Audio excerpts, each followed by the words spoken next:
Jane Mullins se tenait dans son studio de montage à 3 heures du matin, en train de revoir les images de son dernier documentaire. L'écran montrait une femme en larmes racontant comment une entreprise pharmaceutique avait supprimé des preuves sur les effets secondaires de leurs médicaments. Jane avait passé 8 mois à traquer des lanceurs d'alerte, à construire un dossier inattaquable. C'était sa spécialité. Exposer ceux qui se cachaient derrière des boucliers corporatifs et des équipes d'avocats, des gens qui pensaient que leur argent et leurs relations les rendaient intouchables.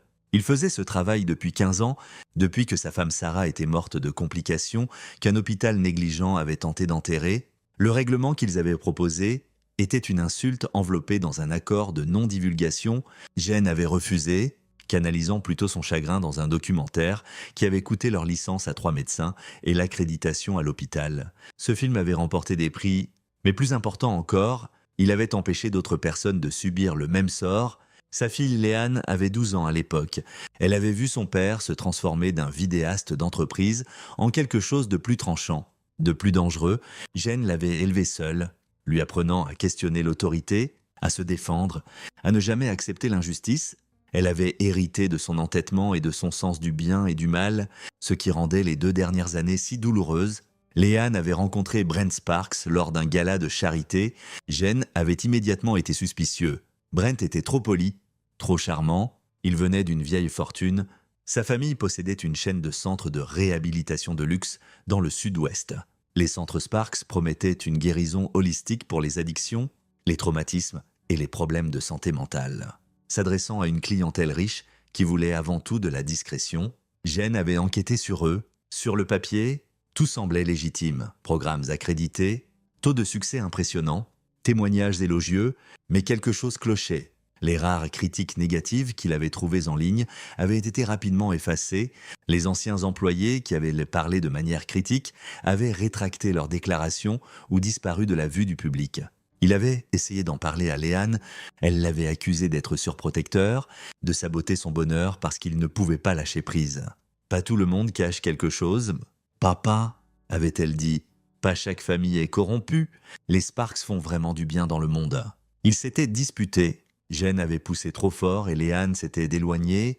Quand Brent l'avait demandé en mariage après 6 mois, elle avait accepté. Jane s'était présentée au mariage avec un sourire qui lui faisait l'effet d'un verre brisé dans la bouche, l'avait accompagnée à l'hôtel, avait serré la main de Brent. C'était il y a 18 mois. Pendant la première année, Léane avait semblé heureuse. Elle avait envoyé des photos, elle et Brent voyageant en Europe, rénovant leur maison, assistant aux événements familiaux des Sparks. Elle appelait régulièrement, bien que les conversations deviennent plus courtes, plus superficielles. Jane s'était convaincue qu'il s'était trompé, que sa paranoïa avait failli lui coûter sa fille, puis les appels s'étaient espacés. Quand il parlait, Léane semblait distraite, anxieuse. Elle trouvait des excuses pour les bleus que Jane remarquait lors des appels vidéo. Elle s'était mise au tennis. Elle était maladroite. Elle s'était cognée contre une porte. Des signes classiques. Mais quand Jane insistait, elle changeait de sujet ou mettait fin à l'appel. 3 mois plus tôt, elle avait cessé d'appeler complètement. Ses textos restaient sans réponse pendant des jours. Quand elle répondait, ses messages étaient brefs. « Je vais bien, juste occupée. On se parle bientôt. » Jane s'était rendue chez eux 2 fois. À chaque fois, Brent avait répondu « Tout sourire et excuse, Léane se repose. Elle n'est pas en forme. Elle est sortie avec ma mère. Elles sont devenues très proches. À chaque fois, Jane avait insisté pour la voir. À chaque fois, Léane était apparue, pâle et amaigrie, insistant sur le fait qu'elle allait bien, que Jane devait arrêter de s'inquiéter. Lors de la seconde visite, il avait remarqué des marques sur son poignet quand sa manche avait remonté. Avant qu'il puisse dire quoi que ce soit, elle avait tiré le tissu et changé de sujet. À présent, à 3h47 un mardi matin, son téléphone sonna. Le cœur de Jane se serra quand il vit le nom de Léane. Elle n'appelait jamais si tard Léane. « Papa ?» Sa voix n'était qu'un murmure, tremblant de terreur. « Papa, s'il te plaît, viens me chercher, s'il te plaît. J'ai besoin ?» Un bruit de choc en fond, une voix d'homme, en colère et pâteuse. « Je dois y aller, s'il te plaît ? Papa, s'il te plaît. » La ligne fut coupée. Jane se mit en mouvement avant que son esprit conscient ne réalise. Il attrapa ses clés, son téléphone et, après une hésitation, la petite caméra vidéo qu'il gardait toujours chargée. Vieilles habitudes. Le trajet jusqu'au domaine des Sparks prenait 40 minutes, Jen le fit en 25, son esprit passant en revue des possibilités, chacune pire que la précédente. Il essaya de rappeler, pas de réponse. Il essaya d'envoyer un texto, rien. Le domaine familial des Sparks s'étendait sur 6 hectares en dehors de la ville, une vaste maison de style ranch entourée de jardins impeccables. Jen y était venue une fois pour un dîner tendu du dimanche où la mère de Brent, Edna, avait passé 2 heures à faire des commentaires passifs-agressifs sur sa carrière. Comme c'est noble, exposer les problèmes privés des gens pour le divertissement public.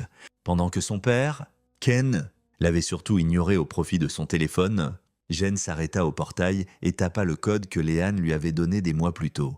Il fonctionna, le portail s'ouvrit et il remonta la longue allée, le gravier crissant sous ses pneus, toutes les lumières de la maison semblaient allumées. Jen sortit de sa voiture avant que le moteur ne s'arrête complètement.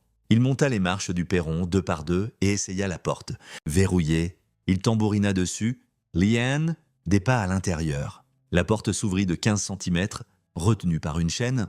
Edna Sparks regarda par l'entrebâillement, ses cheveux argentés impeccables malgré l'heure. Son expression était froidement composée. « Jane est... Il est presque 4h30 du matin. Je sais l'heure qu'il est. Léane m'a appelé. Je veux voir ma fille.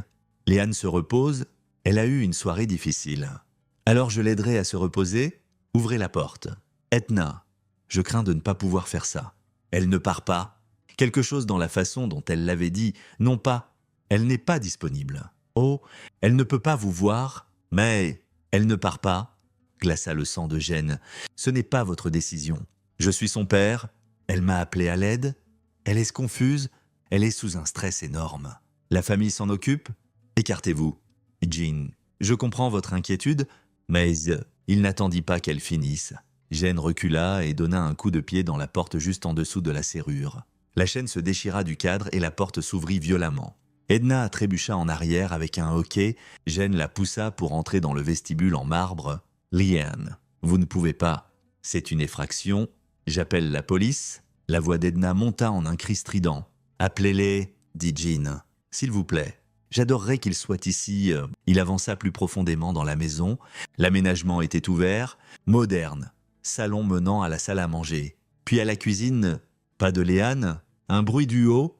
Un cri étouffé. Jen courut vers l'escalier. Edna essaya de le bloquer, mais il la contourna facilement. Derrière lui, il entendit la voix de Ken se joindre aux protestations d'Edna, mais il ne se retourna pas. Le couloir du haut était bordé de photos de famille. Les Sparks, à divers événements, tous sourires et vêtements coûteux. Jen suivit le son des voix jusqu'à une porte fermée au bout du couloir. Il essaya la poignée, verrouillée de l'extérieur. Léane. Il tambourina sur la porte. « Papa !» Sa voix était plus proche maintenant, désespérée. Jen recula et donna un coup de pied. La porte était en bois massif, mais la serrure était décorative. Il fallut 3 coups pour que le cadre éclate et que la porte s'ouvre. La pièce était une chambre, meublée avec luxe mais étrangement stérile. Clinique, et au centre, Léane était assise par terre en chemise de nuit fine, les bras enroulés autour d'elle, se balançant légèrement. Elle leva les yeux quand Jean entra, et son cœur se brisa. Sa fille forte et brillante, ressemblait à un fantôme. Elle avait perdu au moins 9 kilos. Ses cheveux pendaient, mous et non lavés. Des cernes sombres soulignaient ses yeux, mais c'était ses bras qui firent brouiller la vision de Jean de rage. Des brûlures, des dizaines, circulaires et précises, remontant le long des 2 avant-bras en rangées nettes. Les fraîches étaient encore boursouflées, les anciennes cicatrisées. Le motif était délibéré, méthodique. Ce n'était pas un accident ni de l'automutilation, c'était de la torture. « Oh, ma chérie !» Jen la rejoignit en 3 enjambées et la serra dans ses bras. Elle s'effondra contre lui, sanglotant. « Je suis désolé. Je suis tellement désolé. J'aurais dû t'écouter. J'aurais dû... Chut, c'est bon. Je te tiens. Je te sors d'ici. Elle ne me laissera pas partir. Elle a dit que si j'essaye, ils me feront interner. Elle a dit que personne ne me croirait à cause de mon historique. » Quel historique? Celui que Brent a créé. Il me donnait quelque chose, des pilules. Il disait que c'était des vitamines B, mais elles me rendaient confuse. Paranoïaque, il a tout documenté, mes sautes d'humeur, mon comportement irrationnel. Il a des vidéos, des notes de médecins. Ils ont construit un dossier pour prouver que je suis mentalement instable. L'esprit de Jean s'emballa. Une opération de gaslighting. Des tactiques classiques d'abuseurs, mais sophistiquées. Où est Brent maintenant? En bas? Je pense qu'il buvait avec son frère Brian. C'est pour ça que j'ai pu prendre mon téléphone. Je l'avais caché il y a des semaines après qu'Edna m'ait pris le premier. Jen entendit des pas dans les escaliers. Il aida Léane à se lever. Elle était instable, et il garda son bras autour d'elle. Brent apparut dans l'encadrement de la porte, sa chemise coûteuse sortie, les yeux injectés de sang. Derrière lui, son frère Brian, presque identique sauf pour une cicatrice au menton. Tous deux bloquaient la sortie. Jean, la voix de Brent était pâteuse mais portait un fil d'amusement. Effraction. Agression contre ma mère. Tu n'aides vraiment pas le dossier de Léane? Écartez-vous. Je ne peux pas faire ça. Léane est malade. Elle a besoin d'aide, d'une aide professionnelle. Nous avons déjà pris des dispositions. Vous la torturez. La voix de Jen était calme, mortelle. Ses brûlures sur ses bras. Ce n'est pas de l'aide, c'est de la maltraitance. Brent jeta un œil au bras de Léane et haussa les épaules. Effet secondaire malheureux de son état. Elle s'automutile. Nous avons essayé de l'arrêter, mais elle est très déterminée. C'est un mensonge, murmura Léane. Vraiment? Brent sortit son téléphone. Parce que j'ai une vidéo de toi en train de le faire, datée et horodatée. Jen sentit Léane se crisper. Il l'a mise en scène, dit-elle. Il m'a drogué et puis Brent s'adressa à Jean comme si Léane n'avait pas parlé. Délusion paranoïaque, transfert de blême, symptômes classiques. Nous avons 3 psychiatres prêts à témoigner que Léane a besoin d'un traitement en internat dans notre établissement. Bien sûr, nous prendrons excellemment soin d'elle. La compréhension submergea Jean. Ce n'était pas seulement une question de contrôle. Les centres Sparks, ils l'avaient déjà fait avant, trouver des personnes vulnérables, les briser, les interner dans leurs établissements où ils pouvaient faire ce qu'ils voulaient, sans surveillance. Combien d'autres? Demanda Jean. Le sourire de Brent s'élargit. Je n'ai aucune idée de ce que tu veux dire. Combien d'autres personnes avez-vous fait ça? Combien de patients dans vos centres sont là parce que vous avez fabriqué une maladie mentale? C'est une accusation grave. Tu devrais faire attention, la diffamation coûte cher. Jen sortit son téléphone et commença à enregistrer. Répète ça, Brian avant ça, range ça, ou quoi? Vous me brûlerez. Moi aussi, m'ajouterez à votre collection. Jen garda la caméra stable sur Brent. Léane m'a appelé à l'aide. Je l'ai trouvé enfermé dans une pièce, couverte de brûlures. C'est de la séquestration et de l'agression. La police va vouloir voir ça? La police est des amis de la famille, dit Edna derrière ses fils. La fille du chef Morrison a reçu un traitement dans notre centre, gratuitement. Il est très reconnaissant, et le fils du sénateur Harding, ajouta Ken, apparaissant aux côtés de sa femme, et la femme du juge Patterson, nous sommes très bien connectés. Janie, quoi que tu penses d'avoir vu ici, quelle que soit l'histoire que tu penses avoir, ça n'ira nulle part. Jen regarda les 4, Brent et Brian bloquant la porte, Edna et Ken derrière eux, une famille unie dans la corruption. Combien de personnes avait-il détruites? Combien de familles avait-il déchirées? Léane, dit-il calmement. Tu peux marcher? Je pense. Bien, on part. Je ne pense pas, dit Brent. Jen croisa son regard. Vous pouvez essayer de nous arrêter, mais vous êtes ivre et vous êtes 2 contre 1. Quelqu'un va être blessé, et quand l'ambulance arrivera, quand la police arrivera, les blessures de Léane vont nécessiter une explication. Tout ça, il désigna la pièce, les verrous. L'aménagement clinique va nécessiter une explication. Nous l'avons déjà expliqué, dit Edna froidement. Léane est mentalement malade, elle est dangereuse pour elle-même. Nous essayons de l'aider quand son père a fait irruption et nous a agressés. Cette histoire fonctionne si Léane est ici, dit Jean. Elle s'effondre si elle est en sécurité quelque part, donnant sa propre déclaration, montrant ses blessures à des médecins que vous ne contrôlez pas. Pendant un moment, personne ne bougea, puis Jean prit sa décision. Il souleva Léane dans ses bras. Elle ne pesait presque rien et commença à marcher vers la porte, vers Brent et Brian. « Arrêtez !» dit Brent. Mais il y avait maintenant de l'incertitude dans sa voix. Jen ne s'arrêta pas. Il marcha droit sur eux, et à la dernière seconde, Brian s'écarta, Brent attrapa Léane, mais Jean pivota. Ils étaient passés dans le couloir. « Brian, ne les laisse pas !» La voix d'Edna était tranchante. Jen entendit des pas derrière lui. Il accéléra, descendant les escaliers aussi vite qu'il osait, avec Léane dans ses bras. La porte d'entrée était toujours ouverte là où il l'avait enfoncée. Derrière eux, Brian criait quelque chose. Jen atteignit sa voiture et déposa doucement Léane sur le siège passager. Il courut jusqu'au côté conducteur, une main attrapa son épaule. Brian. Jen pivota et enfonça son poing dans l'estomac de l'homme. Brian se plia en deux. Haletant, Jen monta en voiture, démarra le moteur et accéléra. Dans son rétroviseur, il vit la famille Sparks debout sur le seuil, éclairés par les lumières de leur manoir. Les regardant, ils ne poursuivirent pas, ils n'en avaient pas besoin. Ils pensaient avoir déjà gagné. Jen sortit son téléphone et le tendit à Léane. « Appelle le 911. Dis-leur que tu es une victime de violences domestiques et que tu dois aller à l'hôpital. Dis-leur que tu as été retenu contre ta volonté. » Les mains de Léane tremblaient en prenant le téléphone. « Et Léane, dis-leur que tu veux aller à l'hôpital général du comté. Pas n'importe quel hôpital recommandé par la famille Sparks. » Elle hocha la tête et passa l'appel. Jen conduisit vers la ville, son esprit déjà au travail. Les Sparks avaient de l'argent, des relations et un récit préfabriqué. Ils faisaient ça depuis des années, peut-être des décennies, mais Jean avait passé 15 ans à faire tomber des gens qui se croyaient intouchables. Il savait enquêter, trouver des preuves, construire un dossier qu'on ne pouvait ignorer. Plus que ça, il savait les frapper où ça faisait mal. La famille Sparks venait de commettre une erreur catastrophique. Ils avaient visé sa fille, et Jean Mullins ne pardonnait pas. Il n'oubliait pas, il documentait, il exposait et il détruisait. Ce n'était pas fini, ça ne faisait que commencer.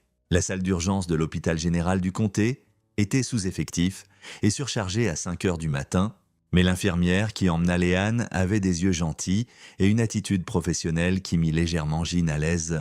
Il avait expliqué la situation, violence domestique, possible druggage, preuve claire d'abus prolongés. L'infirmière avait hoché la tête, photographié les blessures de Léane et commencé un protocole de kit de viol, malgré l'insistance de Léane que Brent ne l'avait jamais touché de cette façon. Mieux vaut l'exclure, avait dit l'infirmière doucement. Jen avait voulu rester avec Léane, mais la politique de l'hôpital les sépara. Il fut laissé dans la salle d'attente, portant encore les vêtements de la veille, les mains meurtries d'avoir frappé Brian. L'esprit en ébullition, son téléphone vibra, un texto d'un numéro inconnu. « Vous avez commis une grave erreur. Ramenez Léane immédiatement et nous oublierons ce qui s'est passé. » Jen l'effaça sans répondre. Un autre vibrement. Cette fois, une photo. Elle montrait la porte d'entrée de Jean avec un message clair. « Nous savons où vous habitez. » Au lieu de la peur, Jen sentit quelque chose s'enclencher. Des menaces signifiaient qu'ils étaient inquiets. Inquiet signifiait vulnérable. Il ouvrit l'application d'enregistrement de son téléphone et revit les images qu'il avait capturées. L'aveu suffisant de Brent, la déclaration d'Edna sur leur connexion policière, la mention décontractée de Ken sur les pots de vin à des officiels publics avec des traitements gratuits. Ce n'était pas assez pour poursuivre. N'importe quel bon avocat le ferait supprimer. Mais c'était assez pour commencer. Jen ouvrit son ordinateur portable et se mit au travail. D'abord, il créa des sauvegardes chiffrées de la vidéo et les téléchargea sur 3 serveurs sécurisés distincts. Puis, il commença les recherches. Les centres Sparks avaient 5 emplacements dans le sud-ouest. Jen consulta leurs dépôts corporatifs, leurs enregistrements de licences, leur liste de personnel. Il croisa les noms avec les réseaux sociaux, cherchant des employés qui avaient les quittés, particulièrement ceux partis en mauvais termes. Il en trouva 7 dans la première heure. 3 avaient posté des plaintes vagues sur des sites d'évaluation d'emploi avant de les supprimer. 2 avaient intenté des poursuites pour licenciement abusif qui avaient été réglés hors tribunal avec des accords de non-divulgation. Un s'était suicidé 6 mois après son départ. Ce dernier le glaça. Paula Chun, thérapeute agréé, 34 ans. Sa nécrologie mentionnait son engagement envers ses patients et le chagrin de sa famille. Rien sur pourquoi quelqu'un d'aussi jeune et apparemment dévoué s'était suicidé. Jen creusa plus profond.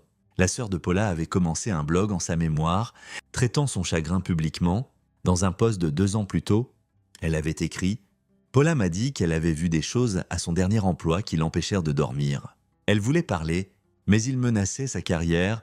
Elle avait si peur. Je pense que cette peur l'a tuée plus que toute autre chose. » Jen nota le nom de la sœur, Melissa Chun, et son emplacement, San Diego.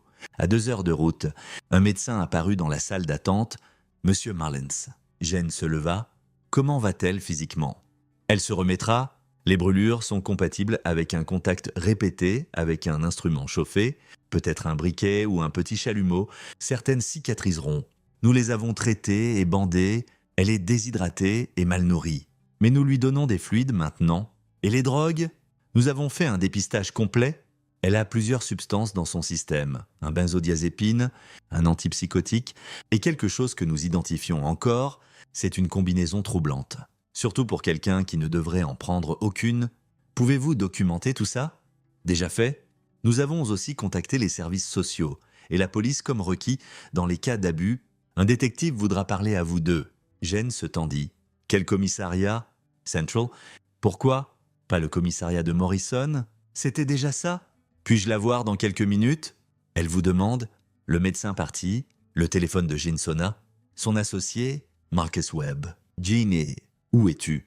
Nous avons une réunion avec le réseau à 9 heures. Jen avait complètement oublié. Ils pitchaient leur exposé sur l'industrie pharmaceutique à une plateforme de streaming. 8 mois de travail, un contrat potentiel à 6 chiffres. Je ne peux pas venir. Urgence familiale.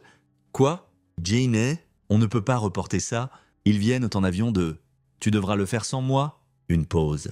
C'est à propos de Léane. N'est-ce pas? Que s'est-il passé? Marcus était l'une des rares personnes en qui Jean avait pleinement confiance. Ils étaient associés depuis 7 ans. Ayant travaillé sur une douzaine de documentaires ensemble, Marcus était le producteur qui lissait les angles pendant que Jean fouillait. C'est grave, Marcus. La famille de son mari. Ils l'ont maltraité systématiquement. Je pense que c'est plus grand que juste Léane. Mon Dieu, de quoi as-tu besoin? Du temps et peut-être tes compétences en recherche? Je t'enverrai des noms. C'est fait.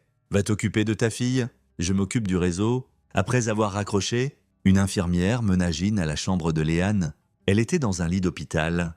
Une perfusion au bras, des bandages couvrant les brûlures. Elle paraissait petite et jeune, comme à 12 ans quand Sarah était morte. « Salut, papa !» Sa voix était faible. Jean tira une chaise près du lit et prit sa main avec précaution, évitant les bandages. « Salut, ma chérie, comment te sens-tu? Effrayée? Ils vont venir pour moi? N'est-ce pas? Probablement. Mais tu es en sécurité ici? Je ne pars pas. Je suis si stupide. Tu m'as prévenu pour Brent? Pour sa famille. Et je n'ai pas écouté. Je pensais que tu étais juste surprotecteur et maintenant... Arrête! Ce n'est pas ta faute. Ils sont des professionnels là-dedans. Ils font ça depuis des années. Léane le regarda vivement. Que veux-tu dire? Jen expliqua ce qu'il avait trouvé. Les anciens employés. Paula! Le schéma de personnes quittant les centres Sparks dans des circonstances suspectes. Ils tuent des gens, murmura Léane. Je ne sais pas encore, mais je vais le découvrir. Il serra doucement sa main. Léane, j'ai besoin que tu me racontes tout depuis le début. Quand les choses ont-elles changé? Elle prit une respiration tremblante. Environ 6 mois après notre mariage, Brent a commencé à rentrer tard, à boire plus. Quand je demandais, il s'énervait, pas violent, juste froid, dédaigneux. Puis Edna a commencé à m'inviter à déjeuner. Juste nous deux. Elle était si gentille au début, compatissante. Elle disait que Brent était sous pression de l'entreprise familiale, que je devais être plus supportive quand on commençait les drogues. Peut-être il y a 8 mois, Brent disait que je semblais anxieuse, que je devrais essayer ces vitamines utilisées dans les centres de sa famille. Je lui faisais confiance. Elle rit amèrement. Elle me rendait confuse. Je perdais du temps. J'oubliais des conversations. Brent a commencé à le documenter, à prendre des vidéos de moi quand j'étais confuse, à faire semblant que j'étais délirante. Et les brûlures, le visage de Léane pâlit, ça a commencé il y a 3 mois. Edna le faisait. Elle disait que c'était une technique thérapeutique, que la douleur pouvait briser mes blocages mentaux. Elle chauffait cet outil métallique et le pressait sur mes bras. Brent me tenait. Parfois Brian regardait. Jen sentit sa rage se cristalliser en quelque chose de froid et concentré. Ont-ils déjà dit pourquoi? Pourquoi toi spécifiquement? Edna disait que j'étais parfaite. Jeune, isolée de mon père, confiante, elle disait que je serais un bon cateste pour leur nouveau programme. Quel programme? Je ne sais pas exactement, mais je les ai entendus parler une fois de quelque chose sur l'expansion. Utilisant leur méthode sur plus de patients, Edna disait que s'ils pouvaient me briser, moi, la fille de Jane Mullins, le documentariste, alors ils pouvaient briser n'importe qui. C'était comme si j'étais un trophée. Bien sûr, ils n'avaient pas visé Léane juste pour la satisfaction de Brent. Ils l'avaient navisé à cause de Jean, pour prouver qu'il pouvait un coup à la porte. Une femme en costume froissé entra, détective, Laura McIntyre selon son badge. Monsieur Mullins, Mademoiselle Mullins, j'ai besoin de prendre vos déclarations sur ce qui s'est passé ce soir. Jane se leva. Avant ça, j'ai besoin de savoir quelque chose. Connaissez-vous la famille Sparks? L'expression de McIntyre ne changea pas. Mais quelque chose scintilla dans ses yeux. Tout le monde connaît les Sparks. Grands donateurs. Famille prominente. Connaissez-vous le chef Morrison? Maintenant, elle fronça les sourcils. Nous travaillons dans des commissariats différents. Mais oui, pourquoi Jane prit une décision. Parce que la famille Sparks vient de me dire que Morrison est dans leur poche. Qu'ils ont acheté des juges et des sénateurs. J'ai besoin de savoir si je peux vous faire confiance avant que ma fille dise quoi que ce soit officiellement. Pendant un long moment, McIntyre l'étudia, puis elle ferma la porte et rapprocha la chaise. Je vais être honnête avec vous, Morrison et moi ne nous entendons pas. Il est de l'ancienne école, joue à la politique, se soucie plus de son taux de résolution que de la justice réelle. Si les Sparks ont de l'influence sur lui, je ne suis pas surprise. Donc on ne peut pas faire confiance à la police? Dit Léane calmement. Vous pouvez me faire confiance? Dit McIntyre fermement. Écoutez, je suis flic depuis 12 ans. J'ai vu beaucoup de cas d'abus. Les familles riches pensent que l'argent les rend intouchables. Parfois c'est vrai, mais je m'en fous de leur connexion. Dites-moi ce qui s'est passé. Je le documenterai et je construirai un dossier, même si ça n'aboutit nulle part. Même alors, demanda Jean. Parce que finalement, les schémas émergent. Finalement, quelqu'un craque. Finalement, la vérité sort. Elle sortit un carnet. Mademoiselle Mullins, pouvez-vous me décrire votre relation avec Brent Sparks? Léane parla pendant 1 heure. McIntyre prit des notes détaillées, posa des questions prudentes, sans jugement. À la fin, son expression était sombre. C'est assez pour un mandat d'arrêt contre Brent pour agression et séquestration illégale. Probablement contre Edna Sparks aussi, pour les brûlures. Le drogage est plus compliqué sans savoir exactement ce qu'ils t'ont donné. Mais on y travaille. Ils vont engager des avocats immédiatement, dit Jean. Laissez-les faire. J'ai arrêté des riches avant. Ils saignent comme tout le monde quand on perce leur bouclier. Après que McIntyre fut parti avec la promesse de revenir avec des mises à jour, Jane resta avec Léane jusqu'à ce qu'elle s'endorme. Son visage, même au repos, était troublé. Jane sortit dans le couloir et rappela Marcus. Comment s'est passée la réunion? Bien. En fait, ils veulent avancer. Ils sont excités par le projet. Une pause. Comment va Léane? Elle survivra? Marcus, j'ai besoin de te demander quelque chose. Comment te sentirais-tu à mettre le doc sur les pharma en pause pour quelques mois? Pourquoi? Parce que je vais m'attaquer à la famille Sparks et j'ai besoin de ton aide. Jeannie, nous sommes si proches d'eux. Je sais et je suis désolé, mais c'est ma fille. Ils l'ont torturée, Marcus, et je pense qu'ils l'ont fait à d'autres. Ça pourrait être la plus grande histoire qu'on ait jamais racontée. Silence. Puis, de quoi as-tu besoin? Jane sourit sombrement. Tout ce qu'on a. 2 jours plus tard, Léane fut libérée de l'hôpital avec des instructions strictes de suivre avec des spécialistes. Jane avait transformé son bureau à domicile en centre de commandement, couvrant les murs de photos, chronologies et cartes de connexion. Marcus arriva avec son ordinateur portable et 3 boîtes de dossiers. J'ai contacté la sœur de Paula Schön, dit Marcus en installant son poste de travail. Elle veut nous rencontrer. Elle attend depuis 2 ans que quelqu'un pose des questions sur Paula. Bien. Et les autres anciens employés? 2 ont accepté de parler hors enregistrement. 3 ne répondent pas. Un a menacé d'appeler son avocat si je le contactais à nouveau. Peur ou complicité? Ça pourrait être l'un ou l'autre. Jane avait passé les 48 dernières heures à construire un profil complet de la famille Sparks et de leur empire commercial. Ce qu'il avait trouvé était troublant. Les centres Sparks généraient environ 45 millions d'euros annuellement à travers leurs 5 emplacements. Ils se spécialisaient dans des traitements résidentiels à long terme pour les addictions, les traumatismes et les problèmes de santé mentale. Leur liste de clients était privée, mais Jean avait trouvé des indices dans les pages sociétés et les enregistrements de dons charitables. PDG, politiciens, membres de famille, célébrités cherchant repos et discrétion, des gens qui pouvaient payer des tarifs premium pour la confidentialité. Les centres étaient licenciés et accrédités, mais Jane remarqua quelque chose d'intéressant. Les inspections d'État étaient toujours programmées et brèves.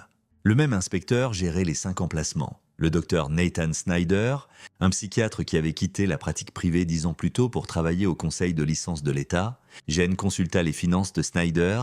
3 ans plus tôt, Snyder avait acheté une maison de vacances à Aspen pour 1 million d'euros en liquide avec un salaire de fonctionnaire. Ajoute le docteur Snyder à la carte de corruption. Marcus. La détective McIntyre avait obtenu ses mandats, mais l'arrestation avait tourné court. Brent et Edna s'étaient rendus avec une équipe d'avocats coûteux. Ils avaient été traités et libérés sous caution en 4 heures. Leurs déclarations à la presse dépeignaient Leanne comme mentalement malade et Jean comme un père surprotecteur qui les avait agressés. Pire, le juge Patterson, l'un des juges mentionnés par Ken, avait émis une ordonnance restrictive empêchant Jean de contacter tout membre de la famille Sparks. McIntyre avait appelé ce matin, frustré, le procureur hésite, il dit que c'est parole contre parole. Les avocats de Brent ont soumis leurs preuves de l'instabilité mentale de Leanne, des dossiers médicaux faux, mais bien forgés. De quoi as-tu besoin ? Demanda Jean. D'un schéma, de plus de victimes. Quelque chose qui rend ça impossible à ignorer. Ce qui amena Jean à sa tâche actuelle, trouver ses autres victimes. Il avait identifié 43 personnes qui avaient été patients au centre Sparks ces 5 dernières années et étaient mortes par suicide. Overdose ou accident. 43 étaient élevés, mais pas statistiquement impossible pour des centres traitant des populations à haut risque. Ce qui était suspect, c'était combien de ces morts étaient de survenus après que les patients avaient essayé de quitter le traitement tôt ou déposer des plaintes. Jean commença les appels, certaines familles raccrochèrent immédiatement, certaines pleurèrent, d'autres s'énervèrent, mais 3 familles parlèrent. Une mère à Phoenix dont le fils était mort d'une overdose 3 semaines après avoir quitté le centre Sparks de Scottsdale. « Il allait si bien, dit-elle, 2 ans sobre. Puis il est allé au Sparks pour ce qu'ils appelaient un ajustement bien-être. Il en est sorti paranoïaque, agité. Il disait que c'était une rechute. Mais Alex m'a juré qu'il n'avait pas consommé. 2 semaines plus tard, il était mort. L'autopsie disait qu'il s'était injecté assez de fentanyl pour tuer un cheval. Mon fils avait une phobie des aiguilles. Il n'aurait jamais rien injecté. Un père à Santa Fe dont la fille était morte dans un accident de randonnée après avoir essayé de s'échapper du centre Sparks là-bas. Melissa était une randonneuse expérimentée. Il disait qu'elle était tombée, mais quand j'ai enfin vu son corps, elle avait des bleus compatibles avec une lutte. J'ai essayé de pousser pour une enquête, mais le shérif m'a fermé. Il disait que le médecin légiste l'avait déclarée accidentelle, une sœur à Tucson, dont le frère s'était suicidé seul dans son appartement après avoir déposé une plainte auprès du conseil de licence de l'État pour abus au centre Sparks. Sa plainte avait été rejetée, il était mort 2 semaines plus tard. David a laissé une note, dit-elle, mais ça ne lui ressemblait pas, l'écriture était la sienne. Mais les mots parlaient de culpabilité et de honte, David ne se sentait jamais coupable. Il était en colère. Il voulait justice. Jean documenta tout, noms, dates, circumstances. Des schémas émergèrent, patients qui se plaignaient ou essayant de partir tôt. Famille qui insistait, mort suspecte mais officiellement déclarée comme suicide, accident ou overdose. Et dans chaque cas, les enquêtes avaient été brèves et conclusives. Pas de suivi, pas de questions plus profondes. Il tue des gens, dit Leanne calmement. Elle écoutait depuis le canapé où elle récupérait. C'est ce qu'ils font. Ils brisent les gens dans leur centre, et si quelqu'un essaye de les exposer, ils les font disparaître. Je pense que tu as raison, dit Jean, mais j'ai besoin de preuves. Des suspicions ne suffisent pas. Son téléphone sonna. Melissa Tune, Monsieur Marlins. Merci d'avoir accepté de me rencontrer. Pouvez-vous venir demain ? Absolument. À quelle heure ? Le matin serait mieux. J'ai quelque chose à vous montrer. Quelque chose que Paula a laissé derrière elle. Jean organisa un trajet à San Diego le lendemain matin. Cette nuit-là, il s'assit avec Leanne et revit tout ce qu'ils avaient jusqu'à présent. C'est beaucoup de preuves circonstancielles, dit Marcus. Mais ça se construit. Nous avons besoin de quelqu'un de l'intérieur, dit Jean. Un employé actuel ? Quelqu'un qui parlera. Tu penses qu'il en existe ? Tout le monde a un point de rupture. La famille Sparks pousse les gens au-delà du leur tout le temps. Un de leurs employés doit l'avoir atteint. Leanne se pencha en avant. Papa, je connais peut-être quelqu'un, Carolina Wells. Elle était thérapeute là-bas, elle était gentille avec moi. Quand j'étais au centre, avant qu'ils me déplacent à la maison, elle me glissait de la nourriture supplémentaire, me donnait des livres à lire. De petites choses, Brent l'a fait licencier pour ça. Quand, il y a 2 mois, Jean regarda Marcus. Peux-tu la trouver ? Pendant que Marcus travaillait, le téléphone de Jean vibra avec un autre texto menaçant, cette fois du numéro de Brent. Tu rends les choses pires pour Leanne. Abandonne ça et on l'aidera comme il faut. Continue et on devra prendre des mesures plus drastiques. Jean captura l'écran et l'envoya à McIntyre. Puis, il envoya sa propre réponse. Venez à moi et je vous enterre. La réponse vint vite. Tu ne peux pas nous toucher ? Nous sommes intouchables. Jean sourit. C'est ce qu'ils disaient à tous juste avant qu'ils les détruisent. Marcus leva les yeux de son ordinateur. Trouvé, Carolina Wells, 32 ans, Thérapeute agréée, elle est au chômage depuis son départ des Sparks. Vit à environ 20 minutes d'ici, pas de numéro de téléphone listé, mais j'ai une adresse. Allons lui rendre visite demain après mon retour de San Diego. Cette nuit-là, Jen ne put dormir. Il se tenait dans son bureau, étudiant le mur de preuves. La famille Sparks pensait être en sécurité derrière leur argent et leurs relations. Ils avaient passé des années à perfectionner leur système. Détruire des gens, tuer ceux qui se défendaient, acheter quiconque pouvait les arrêter, mais ils n'avaient jamais rencontré quelqu'un comme Jean. Quelqu'un qui savait enquêter, construire un récit, armer la vérité. Plus que ça, ils n'avaient de jamais affronté quelqu'un qui n'avait plus rien à perdre. Jen brûlerait sa carrière si ça signifiait justice pour Léane. Il dépenserait chaque centime. Il risquerait tout parce que certaines choses comptaient à plus que l'argent. Le succès ou la sécurité, la famille comptait, la vérité comptait, la justice comptait, et la famille Sparks allait apprendre ce qui arrivait quand on visait la filleule de la mauvaise personne. Jen sortit sa caméra et commença à enregistrer. C'était comme ça que tous ces documentaires commençaient, avec une déclaration d'intention, une promesse au public. « Je m'appelle Jean Mullins », dit-il à l'objectif. « Il y a 18 mois, ma fille a épousé un membre de la famille Sparks. J'avais des doutes, mais j'ai fait confiance à son jugement. J'avais tort. La famille Sparks dirige des centres de réhabilitation dans le sud-ouest.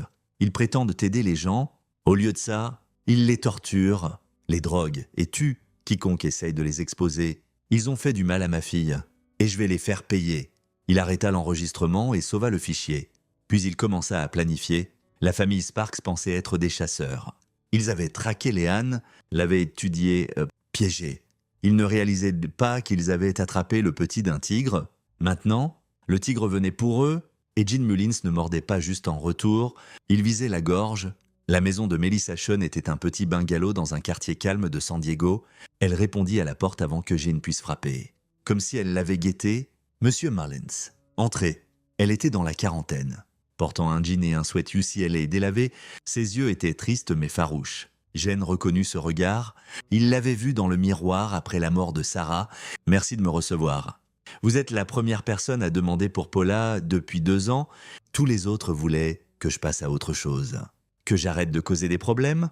Elle le mena à un petit bureau bordé de boîtes. « Ce sont les affaires de Paula. Je n'ai pas pu me résoudre à les trier. Mais après votre appel, j'ai commencé à regarder. » Elle sortit un ordinateur portable. Paula tenait des journaux. Ils sont chiffrés, mais j'ai trouvé son mot de passe. La voix de Melissa se brisa. C'était mon anniversaire. Elle s'en souvenait toujours. Elle ouvrit un fichier et tourna l'écran vers Jean. Les entrées du journal étaient datées, détaillées et horrifiantes. Paula Sean avait commencé à travailler au centre Sparks de Scottsdale 3 ans plus tôt. Excitée à l'idée d'aider les gens à se remettre. En quelques semaines, elle avait remarqué des incohérences, patients montrant des symptômes ne correspondant pas à leur diagnostic, enregistrements médicinaux ne s'alignant pas avec les plans de traitement, patients se plaignant d'abus mais dont les plaintes n'étaient jamais enquêtées. Une entrée d'il y a 18 mois lisait « J'ai confronté le docteur Lehman sur les divergences aujourd'hui. Il m'a dit d'arrêter de poser des questions si je tenais à ma carrière. Quand j'ai insisté, il a été spécifique, je pourrais finir comme le patient du bâtiment C qui est tombé dans les escaliers. Je pensais qu'il exagérait, puis j'ai vérifié les enregistrements. Le bâtiment C est de plein pied, il n'y a pas d'escalier. Jen photographia chaque page avec son téléphone pendant que Melissa regardait. Une autre entrée, 1 mois avant la mort de Paula. Je ne peux pas dormir. Je pense sans cesse à Melissa. Si quelque chose m'arrive, comprendra-t-elle pourquoi je ne pouvais pas juste partir? J'ai des copies de tout maintenant. Dossiers patients, journaux de médicaments, memos internes. Je vais les porter au Conseil d'État la semaine prochaine. Et j'ai peur, mais je ne peux pas laisser ça continuer.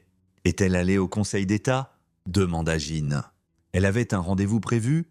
Elle était morte la veille au soir. Il disait qu'elle avait pris des pilules. Beaucoup, avalées avec de la vodka. Mais Paula ne buvait pas. Elle était allergique à l'alcool. Ça lui donnait des migraines. Les mains de Melissa se crispèrent. Je l'ai dit à la police. Ils s'en fichaient. Le médecin légiste l'a déclaré suicide. Affaire close. Paula a-t-elle mentionné où elle gardait les copies des fichiers? Son appartement? Mais je l'ai vidé après. Il n'y avait rien. Jen réfléchit un moment. Avait-elle un entrepôt? Un coffre-fort? Un autre endroit où elle pourrait cacher quelque chose? Les yeux de Melissa s'écarquillèrent. Son bureau à l'université où elle avait fait ses études supérieures, elle y gardait un bureau. Elle y faisait du bénévolat parfois, mentorant des étudiants. Je n'ai jamais vérifié. Pouvez-vous m'y emmener? J'ai encore ses clés.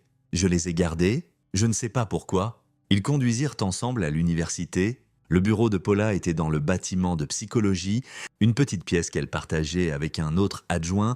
L'occupant actuel était absent. Mélissa déverrouilla la porte et ils entrèrent. Le bureau était générique, bureau, étagère, classeur. Jen commença à chercher méthodiquement tiroirs. Derrière les livres, sous les meubles, rien. Puis, il remarqua que la dalle de plafond au-dessus du bureau était légèrement de travers. Il monta sur le bureau et la poussa dire. À l'intérieur, une boîte en carton. À l'intérieur se trouvaient des clés USB étiquetées et datées. Jen en compta 6. Il y avait aussi des fichiers à imprimer, des centaines de pages de dossiers patients, emails internes et ce qui ressemblait à des documents financiers. Elle a vraiment tout copié, murmura Mélissa. Jen feuilleta les fichiers. Formulaire d'admission patient avec diagnostic forgé. Horaire de médicaments conçus pour induire la compliance. Pas la guérison. Mémos internes discutant de patients difficiles nécessitant une gestion spéciale et des enregistrements financiers montrant des paiements à des inspecteurs d'État, police locale et officiels publics. C'était ça? C'était les preuves dont ils avaient besoin. Melissa. J'ai besoin d'emporter tout ça? Je promets de l'utiliser pour que Paula n'ait pas mourir pour rien. Elle hocha la tête, les larmes coulant sur son visage. Détruisez-les, s'il vous plaît, pour Paula. Je le ferai? Jen rentra chez lui avec la boîte sécurisée dans son coffre comme si elle était en diamant. Il appela Marcus. Nous l'avons. Paula Schön a tout documenté, abus patient. Fraude médicale, pot devient probablement meurtre. Mon Dieu, c'est énorme. Jean, nous devons être prudents. Si les Sparks découvrent, ils le sauront bientôt, mais d'ici là ce sera trop tard. Quand Jen arriva chez lui, Léane l'attendait avec ses propres nouvelles. Carolina Wells a appelé. Elle veut rencontrer ce soir. Jen sentit les pièces s'emboîter. Ou un café downtown? 20 $. Elle a dit de venir seule. Pas question, je ne te laisse pas hors de ma vue. Papa! Elle a spécifiquement dit qu'elle ne parlera pas si tu es là. Elle a peur. Marcus intervint. J'irai avec Léane. Je resterai proche mais hors de vue. Si quelque chose cloche, on part immédiatement. Jen n'aimait pas ça. Mais Carolina était un témoin clé. Si elle parlait, ils auraient un témoignage interne pour corroborer les documents de Paula. D'accord, mais vérifiez toutes les 15 minutes. À 19h30, Marcus et Léane partirent. Jen resta derrière, téléchargeant les fichiers de Paula sur ses serveurs chiffrés et commençant à cataloguer les preuves. Les dossiers patients étaient accablants. Au moins 2 douzaines de personnes admises avec des problèmes légers d'anxiété ou d'addiction et systématiquement brisés par une combinaison de drogues, isolation et abus psychologiques. Plusieurs étaient mortes, d'autres étaient les sorties des centres comme des coquilles vides, trop endommagées pour fonctionner. Les enregistrements financiers montraient une corruption systématique. Le docteur Snyder recevait 45 000 € par trimestre, le chef Morrison 22 000 € plus traitement gratuit pour sa fille. Le juge Patterson 90 000 € par an déguisé en honoraires de consultation. Le téléphone de Jen sonna. Marcus, on l'a dit. Carolina parle. Elle confirme tout, les protocoles de drogage, les abus, les couvertures. Jane, elle a des noms, membres du personnel qui ont participé, patients qui ont été tués, déjà enregistrés. Jen expira. Il construisait un dossier impossible à ignorer. Preuves, témoins, un schéma clair de comportement criminel. Mais quelque chose le tracassait, c'était presque trop facile. La famille Sparks avait passé des années à couvrir leurs traces, détruire des preuves, faire taire des témoins. Pourquoi Carolina déciderait-elle soudain de parler? Pourquoi maintenant? Son téléphone vibra avec un texto d'un numéro inconnu, une photo. Elle montrait Marcus et Léane assises dans un café avec Carolina, prise de l'extérieur à travers la vitre. Puis un autre texto. Tu pensais vraiment qu'on ne surveillerait pas? Le sang de Jen se glaça. Il appela Marcus. Répondeur. Il essaya Léane. Pareil.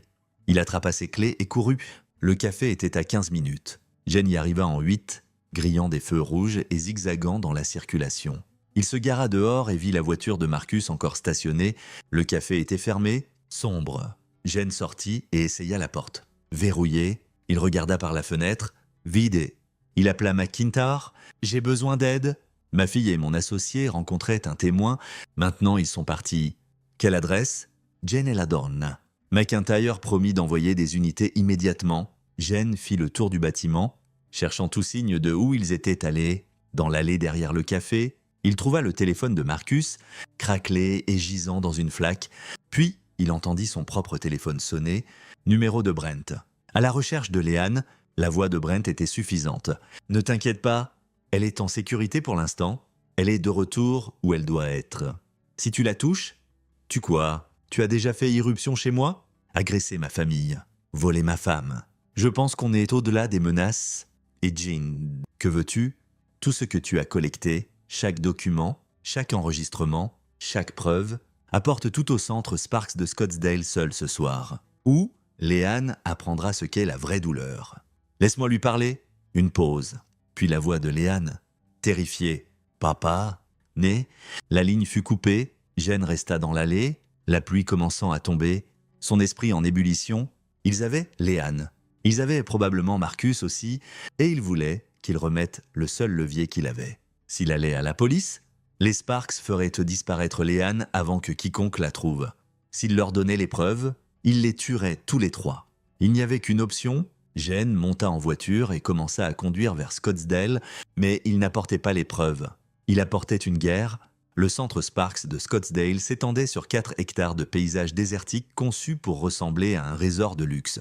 Bâtiments de style adobe autour d'une cour centrale, fontaines, jardins désertiques, hauts murs surmontés de ferronneries décoratives qui étaient en réalité une clôture de sécurité. Jen avait étudié l'aménagement pendant ses recherches. 5 bâtiments patients, un bâtiment administratif, quartier du personnel et une installation médicale sous terre. Il y avait un niveau sous-sol non indiqué sur les plans publics, mais apparaissant dans les permis électriques. Probablement où ils gardèrent les patients difficiles à l'abri des regards. Il était presque minuit. Jen se gara au portail principal et sortit. La cabine de garde était vide, mais le portail s'ouvrit automatiquement quand il s'approcha. Il était attendu. Jen traversa la cour en portant un sac d'ordinateur. À l'intérieur se trouvaient les documents et enregistrements de Paula, mais pas les originaux. Des copies. Les vraies preuves étaient distribuées sur plusieurs serveurs et envoyées à 3 journalistes avec instruction de publier si Jean ne se manifestait pas d'ici le matin. La porte d'entrée du bâtiment administratif s'ouvrit.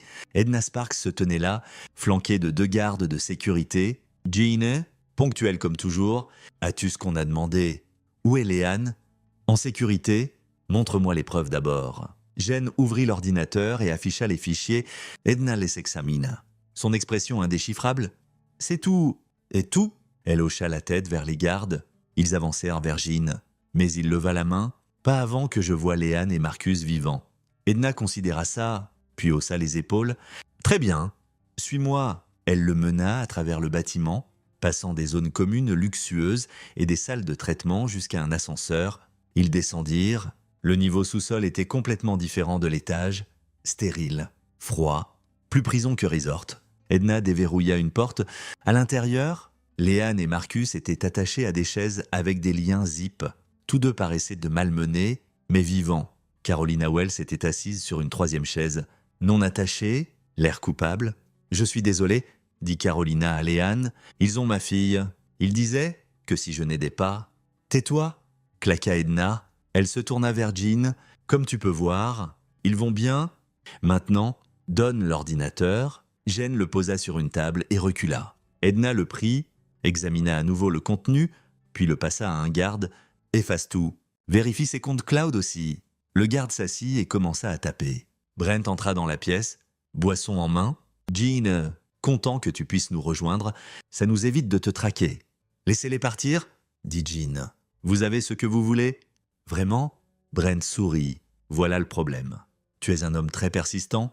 Tu l'as prouvé. Même si on efface tout ça, même si on vous fait disparaître tous les 3, tu as probablement laissé des copies quelque part, des polices d'assurance, des interrupteurs de l'homme mort. Intelligent. Donc, on a besoin d'une solution plus permanente. Léane reste avec nous. On continuera son traitement jusqu'à ce qu'elle soit correctement docile. Toi et ton ami Marcus, eh bien, des accidents arrivent dans le désert. Jen avait anticipé ça. Et comment expliquerez-vous 3 disparitions ? La police sait que je suis venu ici, vraiment, parce que je ne pense pas que tu les aies appelés. Je pense que tu es venu seul en essayant d'être un héros. Brent s'approcha. Demain matin, Carolina rapportera que tu es venu au centre chercher Léane. Clairement instable, on montrera des images de sécurité de toi attaquant le personnel. Tu auras disparu dans le désert, probablement un suicide. Marcus aussi, il est venu te chercher ? Pauvre idiot. Léane sera trop mentalement malade pour contredire l'histoire. Vous avez pensé à tout? On le fait toujours, sauf une chose. Brent fronça les sourcils. Quoi? Je ne suis pas venu seul. Comme sur un signal, les lumières s'éteignirent, l'éclairage d'urgence s'alluma. Baignant tout en rouge, le garde à l'ordinateur leva les yeux. Monsieur, quelqu'un diffuse nos flux de sécurité en direct. Ça sort sur tous les... Une explosion secoua le bâtiment, distante mais assez forte pour faire tomber de la poussière du plafond. Jen sourit. Ce serait le FBI exécutant leur mandat. Quoi? La composure d'Edna craqua enfin. La détective McIntyre, elle travaille avec des agents fédéraux depuis des semaines. Voyez, les centres Sparks acceptent Medicare et Medicaid.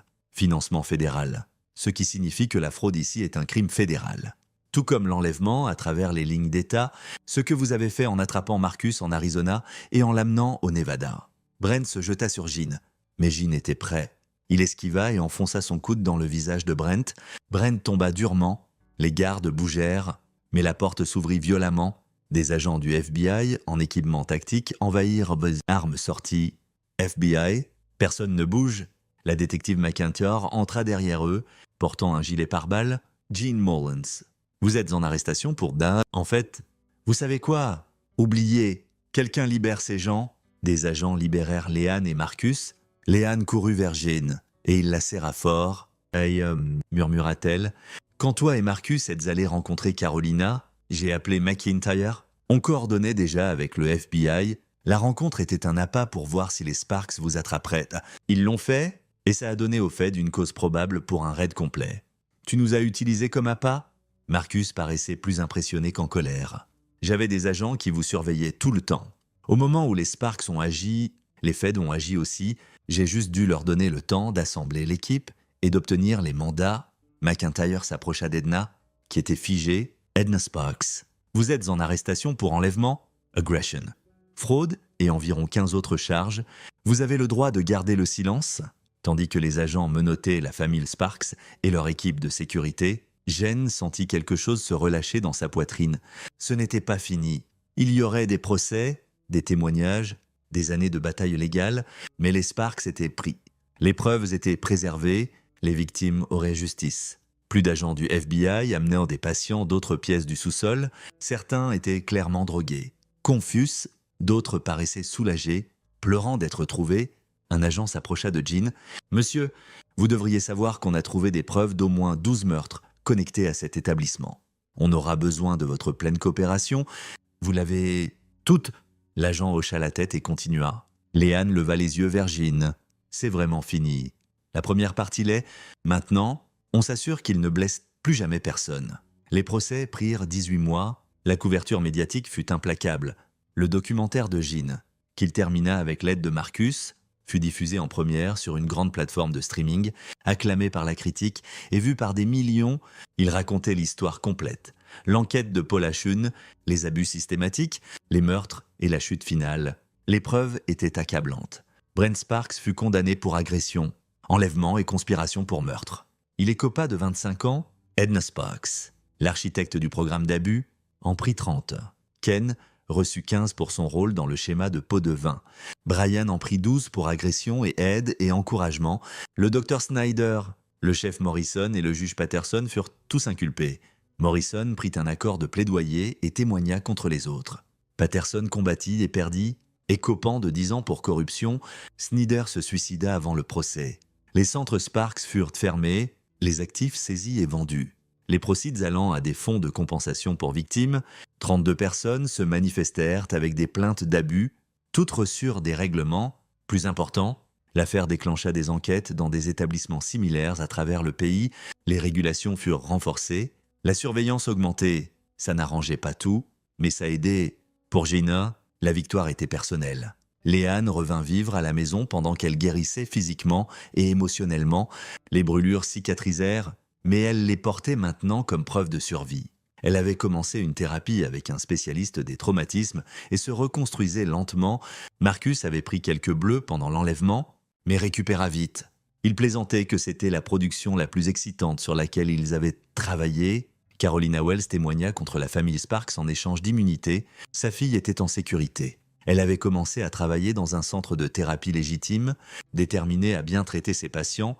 Melissa Chun assista à chaque jour des procès. Quand Edna Sparks fut condamnée, Melissa se leva dans la galerie du tribunal et dit un mot. « Paola !» Jen comprit que ce n'était pas juste pour Léane, c'était pour tous, chaque victime, chaque famille détruite, chaque personne que la famille Sparks avait blessée le jour des verdicts. Jen et Léane se tenaient dehors du tribunal tandis que les reporters criaient des questions. Jen leva une main pour le silence. « Il y a 2 ans, ma fille m'a appelé à l'aide. Ce que j'ai trouvé était un système conçu pour blesser des personnes vulnérables et faire taire quiconque parlait. Aujourd'hui, ce système est détruit. La famille Sparks passera des décennies en prison, mais ce n'est pas juste à propos d'une famille, c'est à propos de toutes les familles comme eux, des gens qui pensent que l'argent et le pouvoir les rendent intouchables. » Il regarda directement les caméras. « J'ai promis de documenter la vérité et de chercher la justice. J'ai tenu cette promesse. Si vous êtes là dehors, vous cachant derrière la richesse ou les connexions, croyant pouvoir blesser des gens sans conséquence, regardez ce qui s'est passé ici parce que je ne suis pas le seul à prêter attention. Finalement, la vérité sort. Finalement, vous payez. » Les reporters explosèrent avec des questions de suivi, mais Gene se tourna. Il avait dit ce qu'il avait besoin de dire. Léane passa son bras sous le sien tandis qu'il marchait vers sa voiture. Qu'est-ce qui est prochain pour Gene Mullins? Documentariste? Honnêtement, je pense à quelque chose de plus léger. Peut-être un documentaire sur la nature. Les pingouins? Les pingouins sont sympas. Elle rit, un vrai rire. Le premier qu'il avait entendu depuis des mois. Tu t'ennuierais en 1 semaine? Probablement, mais j'ai besoin d'une pause pour combattre des monstres. Jusqu'au prochain qui se montre. Jusqu'alors, ils conduisirent à la maison à travers la ville tandis que le soleil se couchait. Peignant le ciel en nuances d'orange et d'or, Jen pensa à Sarah, à Paula, à tous ceux perdus en chemin. Il pensa à la justice et à la vengeance et à la fine ligne entre eux. Il avait franchi cette ligne, il avait utilisé Léane et Marcus comme appât, il avait manipulé la famille Sparks dans un piège, il avait été prêt à faire tout ce qu'il fallait pour les détruire. Était-ce de la justice ou quelque chose de plus sombre? À la fin, Jen décida que ça n'importait pas. La famille Sparks avait torturé sa fille. Ils avaient tué des innocents. Ils avaient corrompu des officiels et détruit des vies. Et maintenant, ils étaient partis. Si ça faisait de Jen un monstre aussi, il pouvait vivre avec. Parce que certaines choses comptaient plus que la pureté morale. Certaines choses exigeaient une réponse au-delà de la loi et des procédures. La famille comptait, la vérité comptait. Et parfois la vengeance comptait aussi. Gene Mullins avait bien appris cette leçon et il l'avait enseignée à la famille Sparks d'une façon qu'il n'oublierait jamais. Tandis qu'il s'engageait dans l'allée, le téléphone de Léane vibra. Elle lut le message et sourit. « C'est quoi, Carolina ?» Elle organise un groupe de soutien pour les survivants des centres Sparks. Elle veut savoir si je l'aiderai. Le feras-tu? Je pense. Ça semble le bon prochain pas. Aider les autres à guérir. Gene serra sa main. Ta mère serait fière de toi? Elle serait fière de toi aussi? Papa, tu as tenu ta promesse? Tu m'as protégé? Je te protégerai toujours? Ce n'est pas une promesse, c'est un fait. Ils entrèrent ensemble et Gene pensa à l'avenir. Il y aurait plus de documentaires, plus d'enquêtes, plus de combats, mais pour l'instant, il avait récupéré sa fille, elle était en sécurité, elle guérissait, et les gens qui l'avaient blessée payaient pour ça. C'était assez, pour l'instant, c'était assez. 6 mois plus tard, Jen reçut une lettre, c'était de Brent Sparks. Envoyé de prison fédérale, Jen faillit la jeter sans la lire, mais la curiosité l'emporta. La lettre était courte. Tu penses avoir gagné, mais tu as seulement rendu les choses pires pour Léane.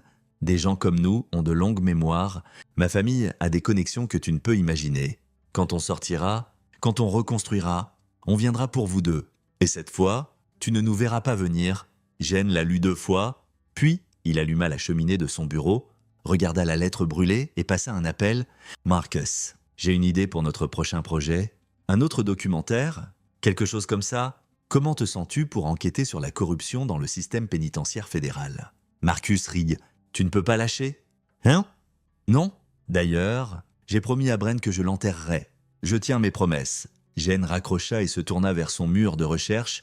Il avait déjà commencé un nouveau tableau, cartographiant les connexions entre les alliés et associés restants de la famille Sparks.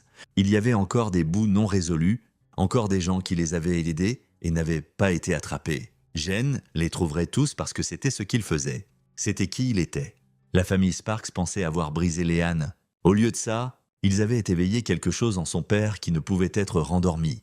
Jane Mullins n'exposait pas juste la vérité, il la traquait, la coinçait et la rendait impossible à cacher. Et il ne faisait que commencer. Dans l'autre pièce, Léane était au téléphone avec Carolina, planifiant la première réunion de leur groupe de soutien. Elle riait, pleine d'espoir, guérissant. Ce son, le bonheur de sa fille. Valait tout, valait les années de travail. Le danger, les compromis moraux. Jane avait appris une vérité fondamentale. Le monde était plein de monstres qui prêt sur les vulnérables. La plupart des gens ne pouvaient pas riposter. Ils n'avaient pas les compétences, les ressources ou la volonté. Mais Jane si... Et ils continueraient à combattre jusqu'à ce qu'il n'y ait plus de monstres. Ou jusqu'à ce que les monstres le fassent enfin tomber. De toute façon, ils tomberaient en se battant parce que certaines personnes méritaient d'être détruites. Et Jane Mullins était plus que ravi d'être celui qui le faisait. Il regarda le nouveau tableau de recherche, tous les noms et connexions, et sourit. « Qui est le prochain ?» murmura-t-il. La guerre était finie. Vive la guerre. Et voilà, une autre histoire touche à sa fin. Qu'en avez-vous pensé ? J'aimerais entendre vos pensées dans les commentaires ci-dessous. Si vous avez aimé cette histoire, envisagez de rejoindre notre communauté en vous abonnant. Ça signifie le monde pour nous. Pour plus d'histoires comme celle-ci, consultez les vidéos recommandées à l'écran et je vous y verrai.